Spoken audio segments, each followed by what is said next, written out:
My motive has always been make videos I would want to watch and not care about the views, because when you focus on views, it becomes hedonistic, and all you do is just stare at the views waiting for them to go up, rather than focusing your time and effort on what gives you the views in the first place, which is the creative process. Simply put, my videos have two objectives: help people and make stuff I would want myself. I would suggest you do the same. What's the point on making content judging others? Offer something unique to the world so that in turn they'll be inspired and do the same. Don't inspire people to automate or spread stupidity throughout the internet. Spread goodness and understanding. Otherwise, you end up as a reflection of the content you create. You don't get to spend 40 hours a week as a YouTuber without the content you ingest and create having zero effect on it. There are many methods for making content, but it's a cumulative property, as in the process equals each other. The rule I use is the thumbnail, title, and the beginning, aka Act 1, must all equal each other. It's like an apple. You see an apple, the thumbnail. It feels like an apple, the title. It tastes like an apple, the introduction. It's an apple. The same should be with your videos. Make it all equal each other. Doesn't matter what order you do this in, it should all equal one another. And if you're stuck, this method of thinking helps you come up with unlimited inspiration for creating content, because you can find thumbnails, beginnings of videos, and look at titles for video inspiration. After finding inspiration or having my own thoughts, I apply the proper.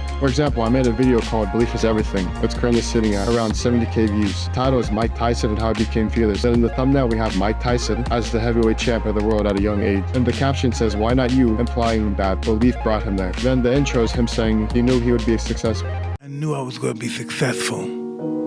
I knew everything was going to go right. I knew it. It was in my blood. All aspects equal one another. It looks, tastes, and feels like a dang app, and it meets my two objectives. It helps people, and it's content I would want to watch myself. Now we just have to talk about the editing process. There's A roll, which is the main footage and audio. B roll is anything that supports the main footage and audio. SFX, which is sound effects. VFX, which is just video effects. The scene is literally just a segment. Then we have an act, which is a collection of scenes. In my video, Act 1 is introducing the title. So I put scenes that are equal to the title and the thumbnail about belief being everything and supporting that idea. Act 2 is the challenge of Act 1. Why would you even need belief in the first place? So I put related scenes about why you would need belief. So I put scenes about it's how hard to be a heavyweight. Everybody told him that he can't be a heavyweight. He's too small. No, I'm too short. There's no way in the world he can be too short, cuz he's too small. He's got a 225, 230. Then Act 3 was the payoff of what belief gives you. So I put scenes where Mike won his junior boxing competition and the aftermath of it. That's no other than Dusty Amato. It's that simple. Just like you use sentences to write a story, you use scenes to make a video. But lastly, we just have creative devices that add depth to plain footage. Example, the reoccurring music that plays whenever Darth Vader approaches is called a leitmotif. And there are plenty of creative devices out there that you can find and implement into your videos to make it more interesting. All it is stylistic patterns of editing. This is the creative process that a YouTuber goes through in making content.